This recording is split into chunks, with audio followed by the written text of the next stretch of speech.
All right, peace, peace, peace. YouTube, what's going on?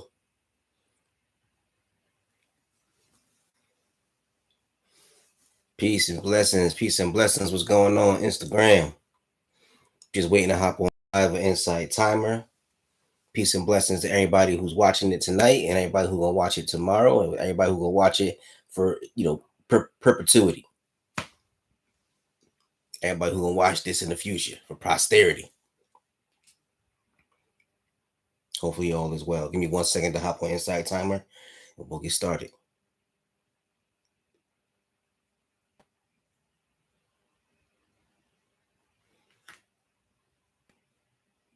Couple more seconds.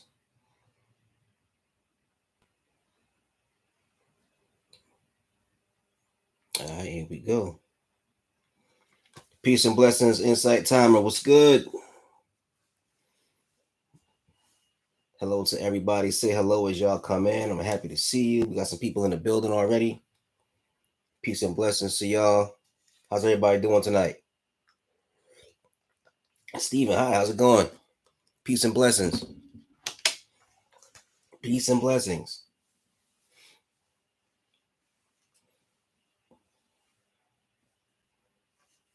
Where am I from? I'm from Hartford, Connecticut.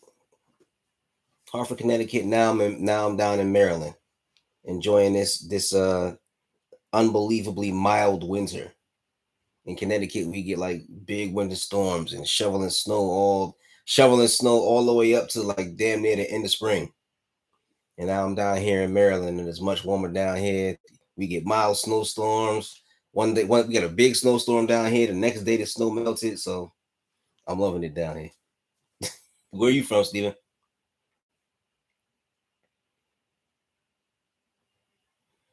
Sydney, Australia. Okay, peace and blessings to Sydney, Australia. All right. Hey, Nancy, what's up? You from Mass? Okay, what's up? First time here. Glad to see you. Adele from Kelowna, BC. Okay. Welcome, welcome. Peace and blessings. Greetings to everybody. We gonna get started soon. We usually start around the 7 minute mark, give people a chance to pile in. Yeah, we're gonna have some fun and have a good conversation. We're talking about leaving the past behind.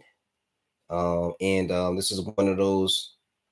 Okay, well, you're very welcome, Nancy. This is one of those conversations I'm excited about. Um, yeah, so we're just gonna wait. So as we're waiting for people to pile in, just let me know how you guys are feeling today. How's everything going?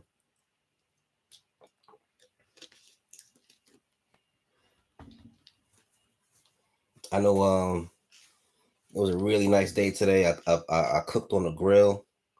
I was listening to Leonard Skinner and grilling some chicken and turkey burgers. And my sons had a good time. I didn't get a chance to practice guitar today. It's been like a week since I practiced guitar, so I was a little disappointed I didn't have time to. But tomorrow I'm definitely on it. Yvette, how are you?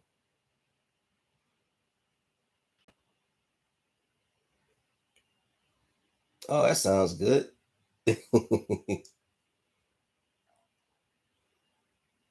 Yeah, it sounds good. What kind of sausage? Spicy sausage? Virginia Red Hot? What we got going? Bratwurst. Okay. You went to the full out extent. You went to like the highest level of sausage that you can get your hands on. That's what's up.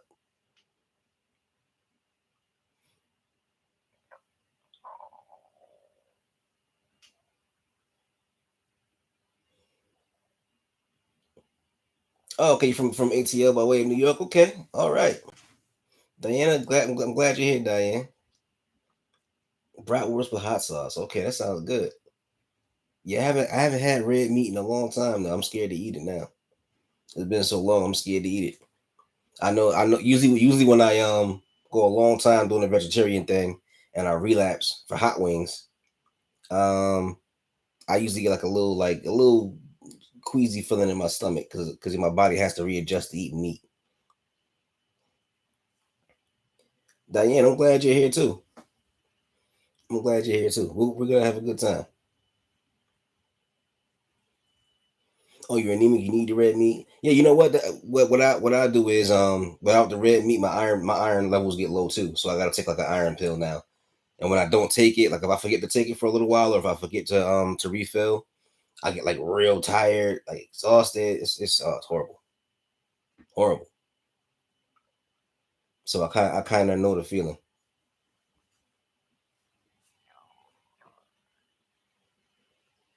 Has anybody heard any new good music? Yeah, I know I'm addicted to music. Anybody who's been watching me for a little while knows I'm addicted to music. So anybody got any new good music recommendations? I heard some of the new Kendrick Lamar album. I'm very impressed with it. What I heard so far. Who else got some music recommendations for me?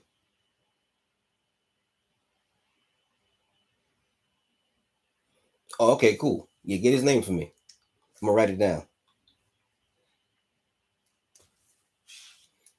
And I found an album. Yeah, Kendrick is fire. I found an album by a dude. I think his name is Don Cherry or Dan Cherry. It's called Om Shante Om, and it's like an old like kind of jazz album with like a Hindu chanting on it. It's really good. Anything dub?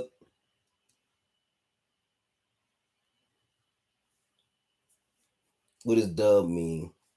Is that a kind of music, Adele? Xavier Omar. Okay, I'm gonna check him out.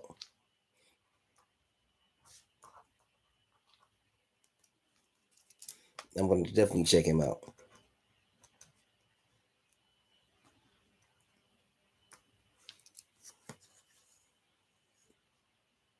King Lubby. Okay, King Lubby. Okay, Sacred Souls.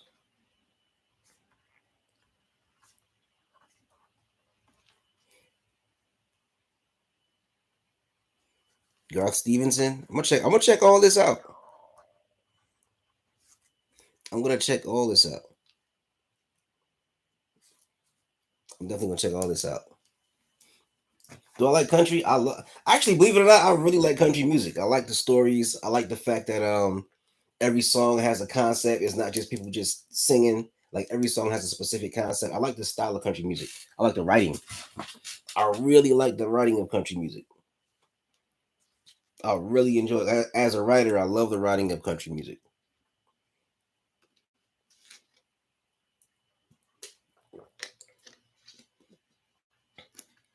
Like I said, I was listening to Leonard Skinner, which is kind of like country rock. I was grooving to that earlier today.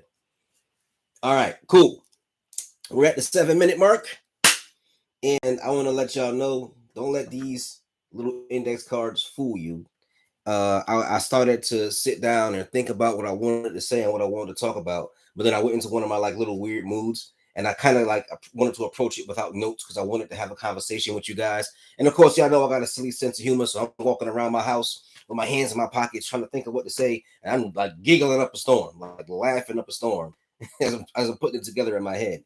And I said, okay, I think I'm too excited to come up with notes, so let's just get started and have a conversation. So what we want to talk about is leaving the past behind and the importance of leaving the past behind. The trick of carrying our past with us everywhere we go and in everything that we do, and how we can move forward. And it's very important for us to move forward. A lot of us get stuck in the past. I know I've been stuck in the past. And all of us have that one topic, that one subject, that one person, that one habit where we're stuck and we can't seem to give it up.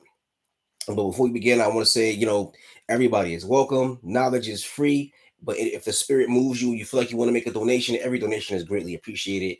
All of my donations are going to me trying to promote the book that I wrote to teach kids how to meditate. And if you feel like making a donation, that's wonderful. And if you don't, you just want to sit by the campfire and enjoy some, me telling some stories and telling some jokes, that's cool too. Everybody's welcome. And I'm glad you guys are here.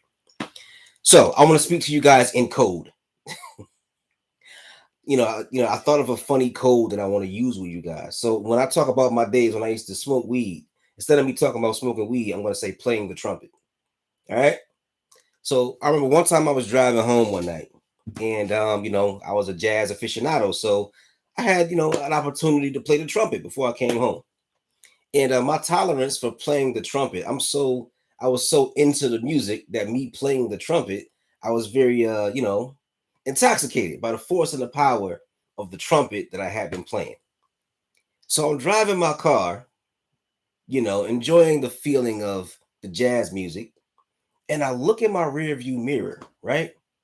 And believe it or not, because my tolerance for playing the trumpet was so low, I actually saw something that wasn't there. In my rear view mirror, in the middle of the night, I see a guy walking across the highway with an all white velour suit on and a Kango hat. And he's like walking across the highway, but slow, like this, like he's almost like he's dancing and walking at the same time. And I freak out. I'm like, what is this dude doing here? Who is that guy? And I was about to pull over and ask him what's up. Like, you need a ride? But then I realized he wasn't really there. He wasn't really there. You know what I mean? This is the effects of smoking the trumpet. I mean, playing the trumpet, excuse me. So as I'm looking in the rearview mirror, mesmerized by this hallucination, right? I look in front of me and realize that I'm driving forward 80 miles an hour, looking in the rearview mirror. And I almost hit the divider on the highway. So I had to swerve real quick and get the car back under control, right? And then it occurred to me, I can't drive forward because I'm looking behind me. I can't move forward looking behind me. I almost crashed my daggone car in the middle of the night. And if something had to happen, how would I explain this? Like, what I'm gonna say? Like, I was playing the trumpet and I thought I saw a guy in a velour suit, pimp walking across the highway. But that's kind of like where this whole thing begins. We have this weird thing where we bring the past with us everywhere we go. We don't know how to manage it. We don't know how to control it, and we damn sure don't know how to let it go. But we're trying to move forward as fast as possible. It's amazing how much energy we put into trying to change our lives. We put in so much energy trying to change our lives. We want to, do yoga and meditate and change our diet and exercise, lose some weight and learn new skills and learn a language. And, you want to be an individual who can play the oboe and speak Russian and have a great relationship and be a millionaire and live in a big house. We got all these dreams of how we want to live, but it's difficult for us to achieve these dreams because we're carrying this unwanted, unnecessary burden with us. What is the burden? We're carrying the burden of the past, our past experiences, our trauma, our heartbreak, all the things that we're afraid may go wrong. And I mentioned to you guys before how when you go through trauma, you have traumatic experiences, you shape your whole entire identity around the trauma.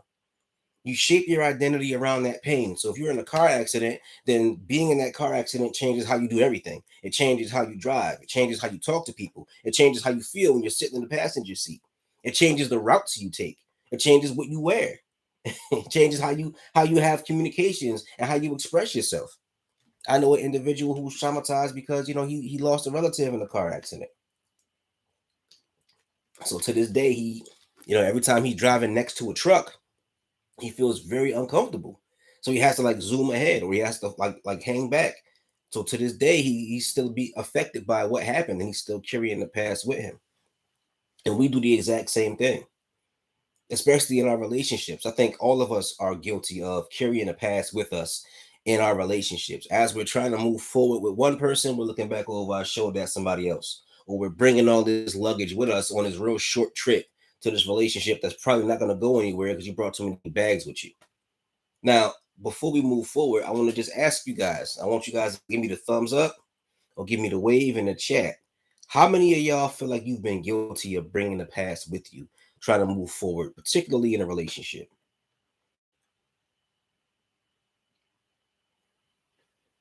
Give the thumbs up if you think you've done it. What is that? Okay, you've done it. Okay. Rita Blossom. Okay. Who else? Anybody else? Steven, yeah, me too. I'm gonna put my thumb up too. And don't be shocked and surprised at how chubby I am, but how like short and small my thumbs are. See how little my thumb is? My thumb is abnormally small. Rebecca, you too? Adele, you don't do a little more? Diane, you too? Yeah, I think pretty much everybody here has been guilty of bringing the past with us. And the thing about it is, why are we bringing the past with us? Well, there's different reasons for why we bring the past with us, and I thought of the term Temporal addiction, right? Now, temporal addiction could be you're addicted to something wonderful that happened in the past. You know, a lot of people have had relationships that had really good elements. Maybe the love making was really intense and powerful. Maybe you got to share poetry with this person. Maybe this person had the same taste in music. Maybe you went and had an amazing vacation. Maybe the courtship process was just amazing, right? And then you're dating the next person and you're bringing these wonderful things with you because you expect the next person to be the same way. You're on your awakening journey, you're learning to be more present. Have long silences. Now, which is yeah. Silence is a really beautiful thing, and silence is a great tool for keeping yourself immersed in the present moment. Everything is heightened when you're silent. When you're silent and you can silence your mind, that's when everything around you is heightened, and you get to appreciate the here and now more than ever. And a lot of us have done that, especially with bad things too. You do it with pleasant things. If you have pleasant experiences in the past and you're going to date somebody and you want that person to replicate the same pleasant experiences, and you do it when something is negative. I think particularly when something is negative. When you have a negative experience, then the next person, a lot of times we'll have a negative experience with the last person, and then the next person that we date, we either expect the same negative treatment or we want to penalize them to make up for the last person that hurt you. The last person that hurt you or rejected you, well, the next person got to make up for it because you haven't gotten over the past yet. You haven't healed. And that's temporal addiction too. Keep in mind, addiction is not always about pleasure. Addiction and being addicted to the past or to a period of time, which is temporal addiction, is not always about pleasure. It's not always about having great experiences and you want to keep reliving those great experiences. A lot of times it's about pain. And it could be about the familiarity of the pain, or it could be because the pain made you change your evaluation of yourself, your self-esteem, and so now you evaluate yourself differently. So now, because the last person hurt you so bad and rejected you so bad, you feel like the next person should do the same. You're stuck in the past. It's hard to leave the past behind when you feel like you don't deserve better.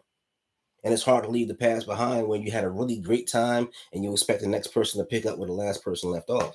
But either way, you're not in the present moment. You're not appreciating what you have, or you're not avoiding what you have in front of you. And quite often, you'll realize individuals who have been through intense relationship trauma, they go through the same experiences over and over again because they're suffering from temporal addiction. They're addicted to that feeling of being neglected, the feeling of being hurt, the feeling of not being loved.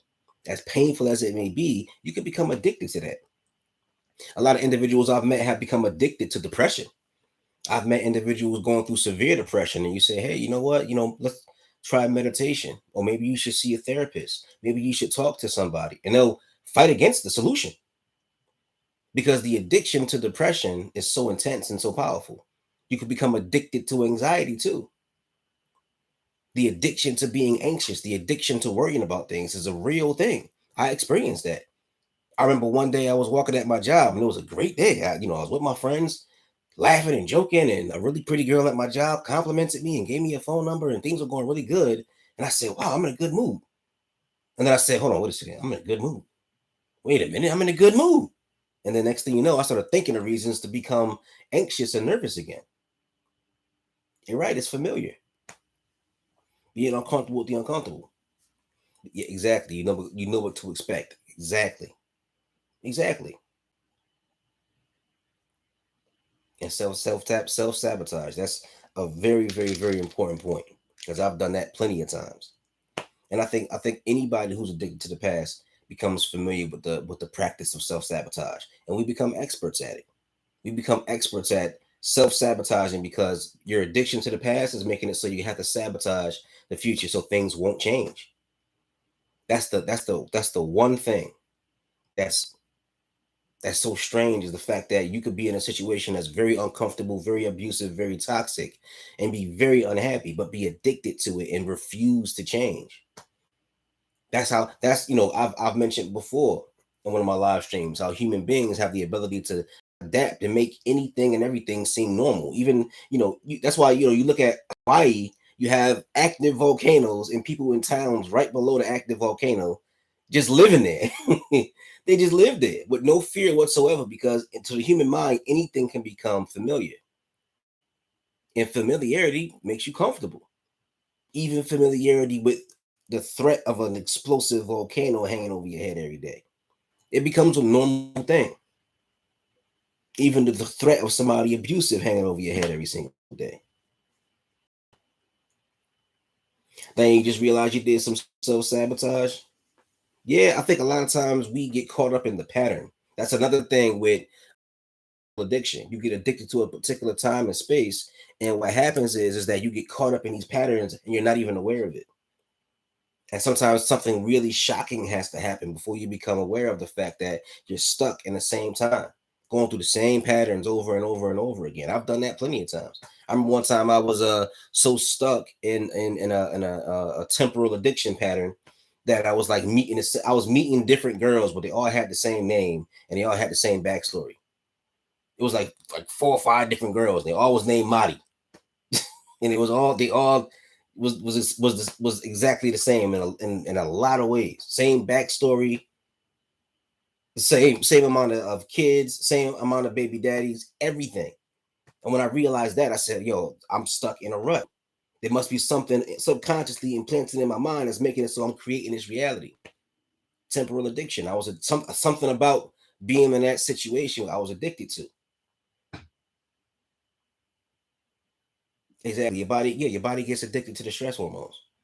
Cortisol can be just as addictive as dopamine, and you can actually have dopamine get released from from really toxic situations. I had something where for a very long time I wouldn't take action until the situation got so horrible and so dangerous that I had to act. I would drag my feet. I would see a problem and just drag my feet until I got that phone call like, "Hey, things are about to hit the roof now." Oh my God. And then start running around trying to fix everything. And then after everything's fixed, you get hit with the dopamine like, "I did it." It's like a high, but you got to wait till everything is about to fall apart before you take action. Addicted to the past. I'm pretty sure at some point in time in my life or in my childhood, there was a sense of, impending demise for a little while that got implanted into my unconscious mind. And that made it so that I was constantly addicted to that sense of dread and the dopamine that came with overcoming the obstacles, overcoming the sense of dread. Peace and blessings. So we got to learn first and foremost to identify, because you could carry the past with you everywhere, but once again, because we are so adaptable, we adapt to pain, we adapt to toxicity, that we can carry the past with us and not even notice it. You ever carry something really, really heavy, but you carry it for so long, after a while it seems light. After a while, you forget you're carrying it.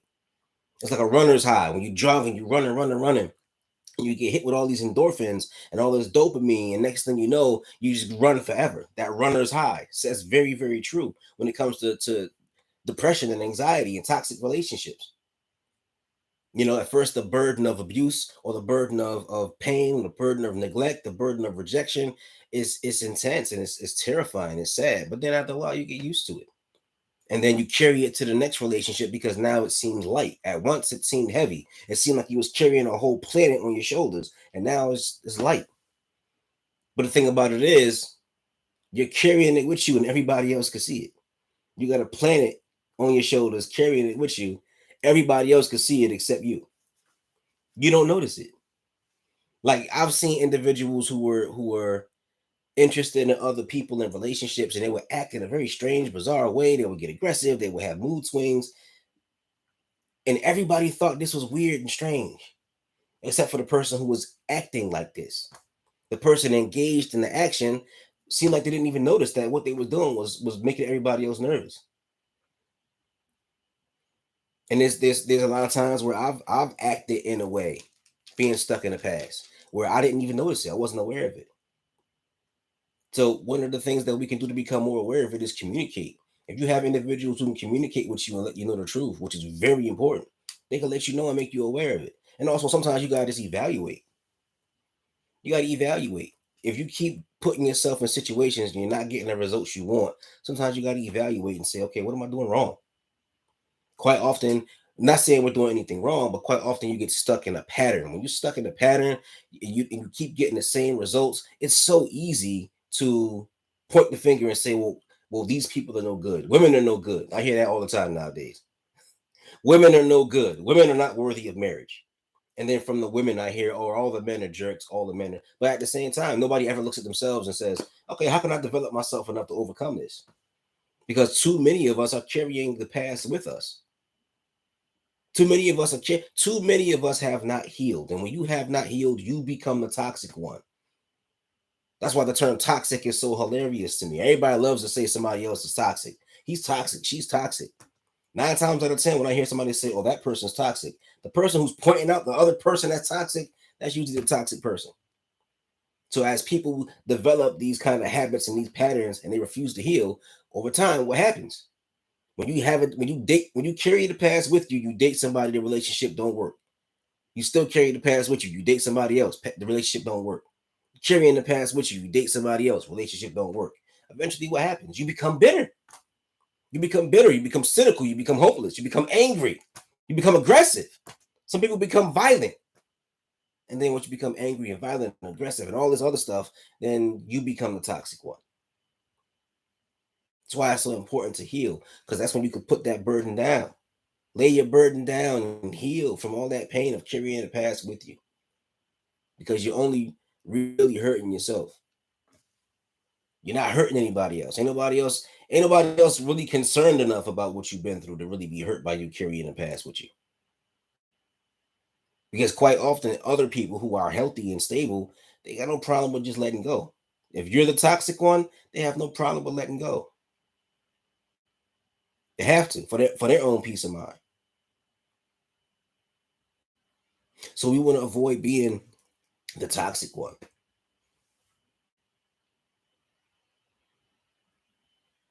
How do you know when you've healed? And you said you've read that nobody really fully heals. The way I judge the ability to heal is just by that, by your ability to be in the present moment. I've gone through a lot of trauma, and one thing that happened with me is certain situations would cause me to have panic attacks. Certain situations would cause me to be tense. Certain situations would cause me to become very angry, very agitated. Certain situations would remind me of things in the past. And I would like lose control, or I would get an instinct, an impulse to drink. I would get an impulse to, get intoxicated and use intoxicants. I would get an impulse to, to play the trumpet. You know what I'm saying?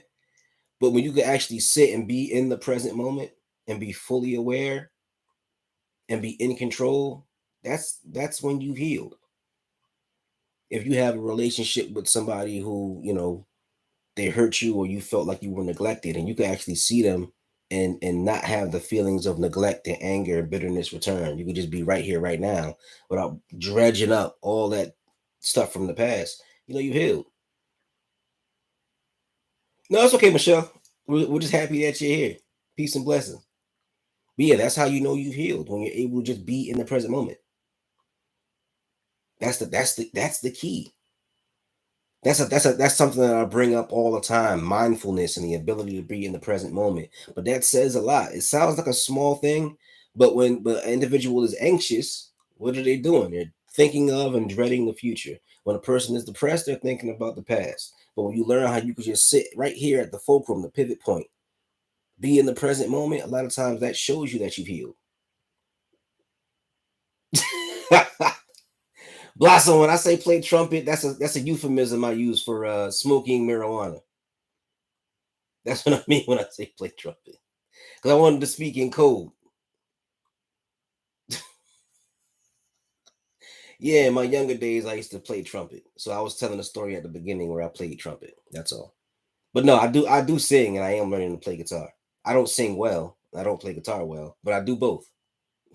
By the way, you learn something new today. Yeah, we just made that up. I made that up on the spot. So yeah, that's our code. That's our code from now on.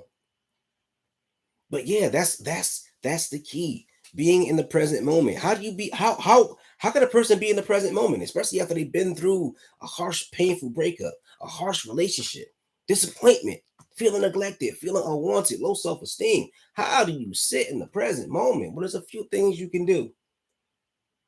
You can retrain your body through mindfulness and meditation and retrain your mind. That's what I had to do when I was overcoming depression and overcoming anxiety. I would literally have to sit and meditate, and my mind, was like my worst enemy. The moment I turned off the TV and turned off the radio and sat still, your mind is like a jackrabbit running to the edge of a cliff. And at the bottom of a cliff is like a pack of wild wolves waiting to eat them. And your mind is just my mind would immediately go to the past. And I would have this habit where I would sit alone and just go over all the details of all the times I got my heart broke and got rejected and lost this and lost that and got humiliated. So my mind was thoroughly trained to keep reiterating this narrative of failure and sadness to me. How long has it been since I played the trumpet? Man, I think the last time I played the trumpet, it had to be at least a decade by now. But yeah, I don't get urges though. I don't get urges because it was never really for me anyway. I enjoyed doing it when I was young, but I got kids now. You know what I mean? Like I don't want to be that guy who's playing the trumpet and then something happens to my kids because I'm slacking. You know what I mean? That's one thing I would never allow that. And plus, like I said, like with me playing the trumpet was very intense. Like some people just don't have a tolerance for it. I couldn't handle it. I couldn't handle it back then, and now trumpets are even more powerful and louder. They're loud now. You got loud trumpets, so the trumpets are so loud now that I definitely couldn't handle it now. Imagine back then when the trumpets were quieter.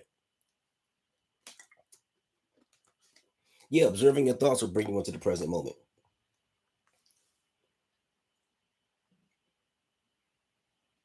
Oh, that's wonderful, Blossom. That's excellent.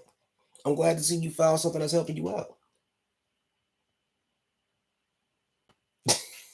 Yeah, like that Cuddy there. Yeah, exactly.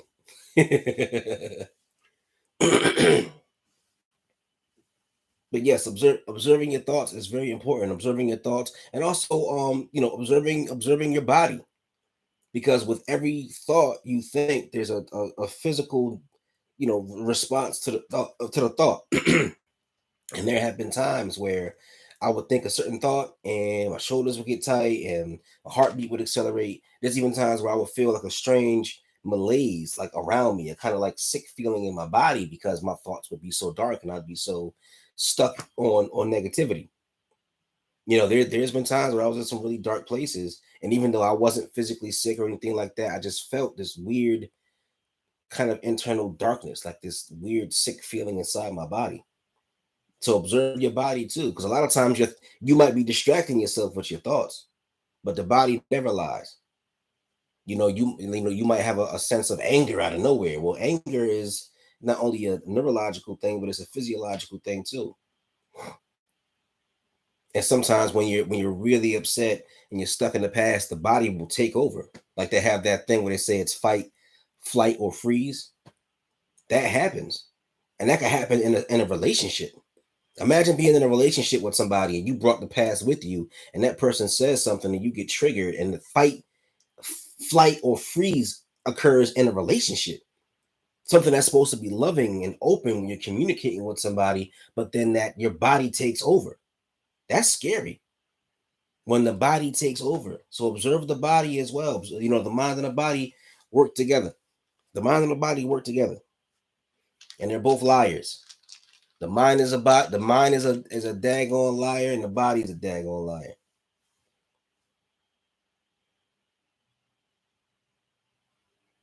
Yeah, yeah. And Deepak Chopra, he would always say, what you resist persists. So when I used to have certain thoughts and I would try to push them away, they just intensify. Or if I stopped thinking about it for a couple of seconds, they would always come back. So one thing I learned from studying meditation and mindfulness was to accept the thought. And you would actually just say, hey, I accept this thought, I acknowledge this thought, I let the thought come and go, I let it pass by me. And it's like a guest. Rumi, I think it was Rumi, the famous Sufi poet, who said, Quran, yeah, definitely the body lies. Body's a big time liar. But we'll get to that momentarily. But yeah, Rumi, I think, says that your thoughts are like guests. They're like house guests. They come in and you laugh together, you joke together, and then you send them on their way. And that's how you kind of have to treat invading thoughts. Don't try to fight them, because you can't fight an abstraction and you can't really fight yourself. But what you can do is accept And once you accept it, it becomes less threatening. And when it becomes less threatening, there's no need for you to resist. Your body will, the mind will eventually let the thought come, and then it'll go.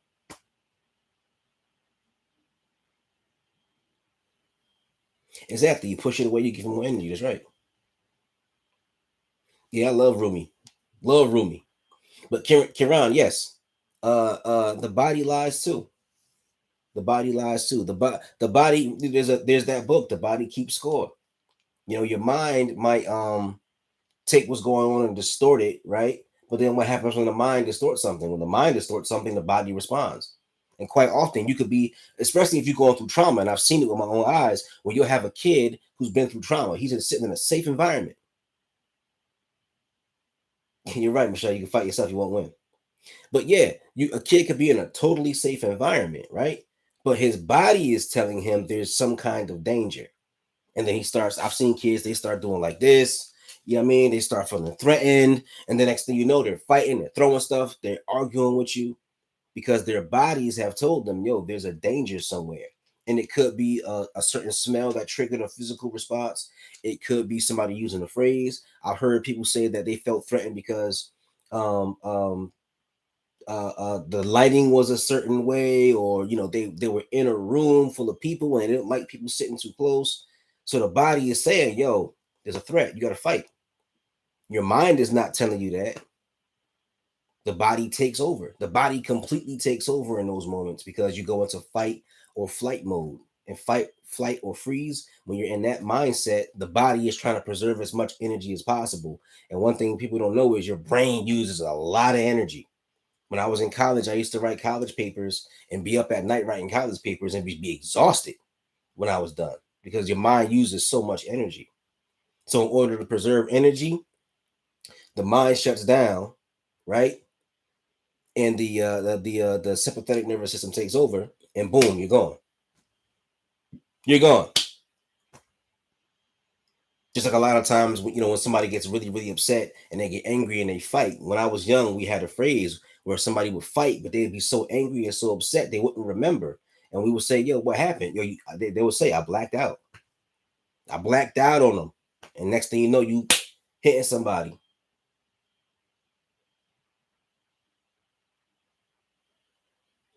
Yeah, exactly. The body stops lying.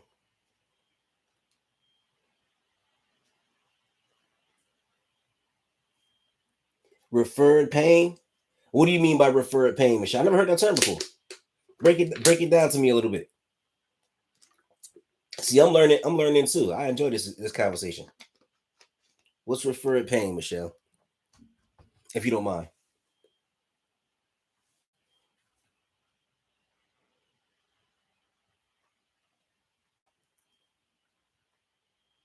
Nervous system reprogramming. Yeah, yeah, absolutely. That's essentially what you're gonna have to do. And it sounds very complex and it can be time consuming. But the thing with reprogramming the central nervous system, that's a way of healing and leaving the past behind you. Because believe it or not, your central nervous system is a major part of it, your identity. It's a major part of who you think you are. Because a lot of who you think you are is just instinctive. You're not thinking about it at all. It's a program. Your identity is a program. I told y'all that.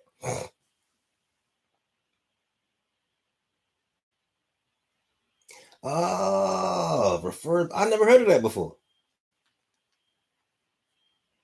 Oh, okay. I gotta look that up. I'm gonna look that up and study it a little bit more. Thank you very much, Michelle. I just learned something new.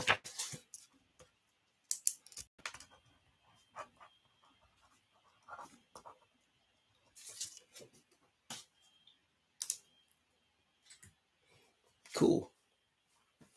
But yeah, absolutely. And because so much of what we do is just instinctive and instinctual, and we're not thinking about it, what does that mean? Essentially, it means two things: that your identity is based on the subconscious mind. The subconscious mind holds all your memories and all your sensations from early childhood all the way till now.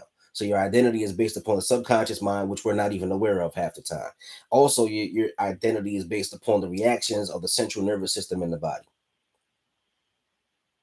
So, in order for you to change your identity, you're going to have to reprogram the central nervous system, and you're going to have to reprogram the subconscious mind. and the subconscious mind. The subconscious mind, and this is just me just taking old terms and modernizing them, but in Hinduism, they said you have different bodies. You have like an astral body or a spirit body. You have the physical body. You have the subtle body. That's what the central nervous system is the subtle body. And the subtle body, the central nervous system, is actually connected to the subconscious mind. So that's, you have your physical body, you have the subtle body, you got a subconscious mind, which is like another body in a sense. And then you got your astral body or your spirit body and all of that stuff.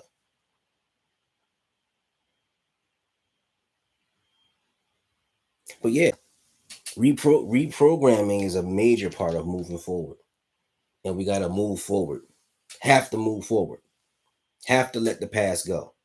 Remember the story in the Bible about Lot and his wife and his children fleeing Sodom and Gomorrah before the angels came to destroy Sodom and Gomorrah. And God said, don't look back, right? And they were running out of the city, carrying all their belongings on their back. And then Lot's wife decides that she wants to look back one last time. And she looked back and saw the city and just turned into a pillar of salt. She was transformed into a pillar of salt. And that's what happens. We look back and we become a pillar of salt, meaning we become immobilized. We get stuck. And I don't want to be stuck no more. But it takes understanding, knowledge, wisdom, and understanding to bring these things about so that we can create a future for ourselves. And we have to leave the past behind in order to do that. Because you can't be, hey, favorite diva, what's up? Peace and blessings. Glad to see you.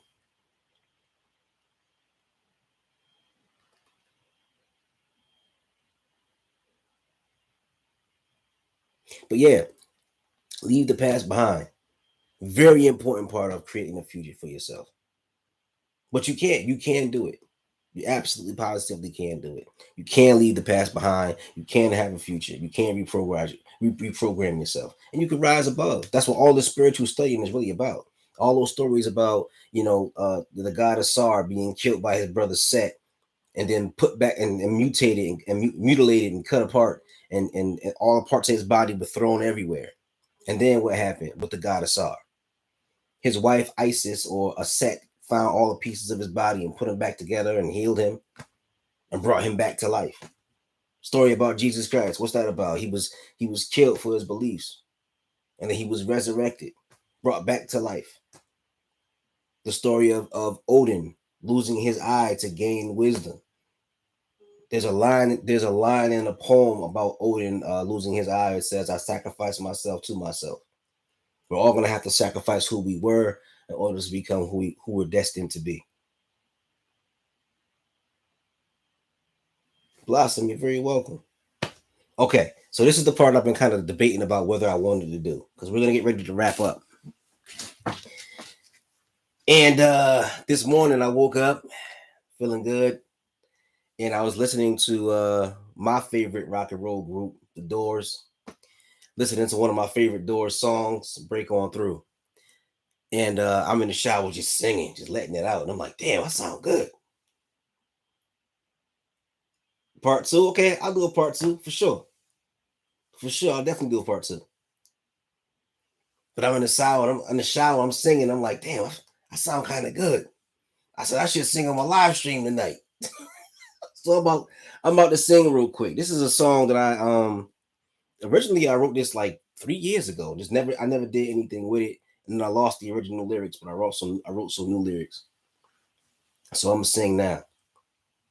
My boy Quinn always said that I sing too high out of my range. He said sing a little lower, like Jim Morrison. So I'm gonna sing a little Jim Morrison-esque for y'all tonight. Name of the song is Lay Your Burden Down. And I want y'all to like clap your hands like it's an old gospel song. You know what I'm saying? Lay your burden down. Lay your burden down.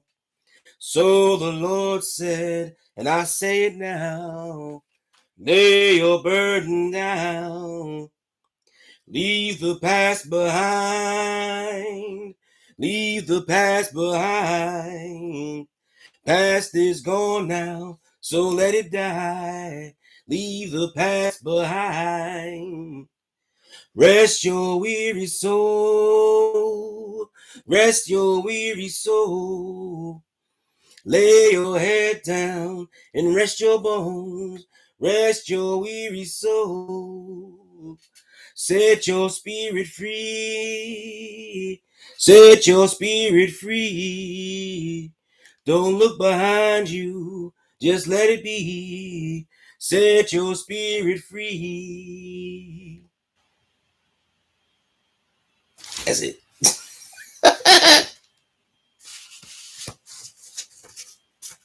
Adele, thank you very much. I told you I like singing. I don't sing well, but I love to do it. Thank you. Thank you. Thank you. Thank you. Appreciate it. I'm gonna send some love back. I sing well. Yeah, I think I might have found my range. So I sound better than usual. I sound a little better than usual. I got a beautiful voice. Oh, thank you. I appreciate it.